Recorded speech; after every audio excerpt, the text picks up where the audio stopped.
पढ़ के आना है कि गोदली भाग का प्रथम चैप्टर है भीमराव अम्बेडकर। कौन से पाठ के लेखक है? जाति प्रथा। पहला चैप्टर संविधान से जुड़ा लेखक है, तो संविधान से जुड़ा कि हमारे लिए क्या राइट्स है, क्या अधिकार है, कैसे रूल और रेगुलेशन है। बहुत सारे लोग कुछ भी कह के किसी को ऊपर ला देते, जैसे कि आज़ादी के पहले था, है ना जी? क्योंकि रीजन था कि हम पढ़े लिखे नहीं थे, हम भारतवासी पढ़े लिखे नहीं थे, इसलिए बाहरी व्यक्ति जो आया हमें कुछ भी बोल दिया, हम उनके झांसे में आ गए और इसी झांसे के चक्कर में हम 200 सालों तक बाहरी व्यक्ति के अंडर जा चुके, यानी कि बहुत सारे छोटे मोटे युद्ध हुए, करते करते आज़ादी हम लोगों को मिली सन 1947 को। 15 अगस्त 1947 को हमारा भारत आज़ाद हुआ। लेकिन आप देखोगे कि बी आर अम्बेडकर का जन्म कब हुआ है? 1991 में। आपको पता होगा कि जो बी आर अम्बेडकर है, अगर हम देखें, लेकिन लिखना तो नहीं चाहिए, दलित वर्ग से। आपको सबसे पहले बताया कि हमारे समाज में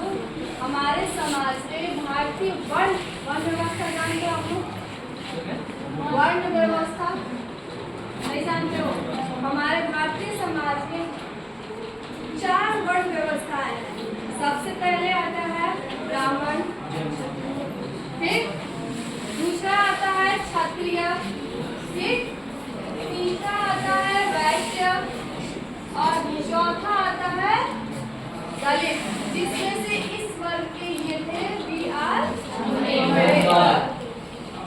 इन्होंने, क्योंकि जो भारतीय समाज में लोग थे उनकी मेंटलिटी ये थी कि जो ब्राह्मण लोग हैं तो हम लोग पढ़ने लिखने का काम करेंगे, ठीक है, जो भी पोथी पत्र पढ़ाई लिखाई से वर्क है वो मैं करूँगा।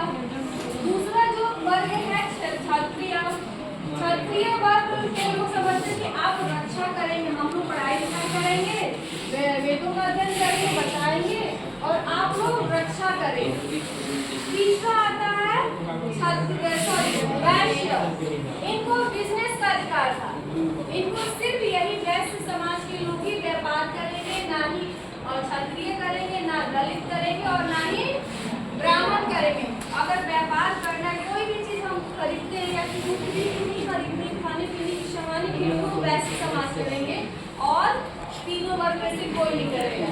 चौथा वर्ग हो गया आपका दलित, जो कि इनको कहा गया कि आप साफ सफाई करोगे, ठीक है, लेकिन कहे तो ये भगवान जी ने नहीं बनाया,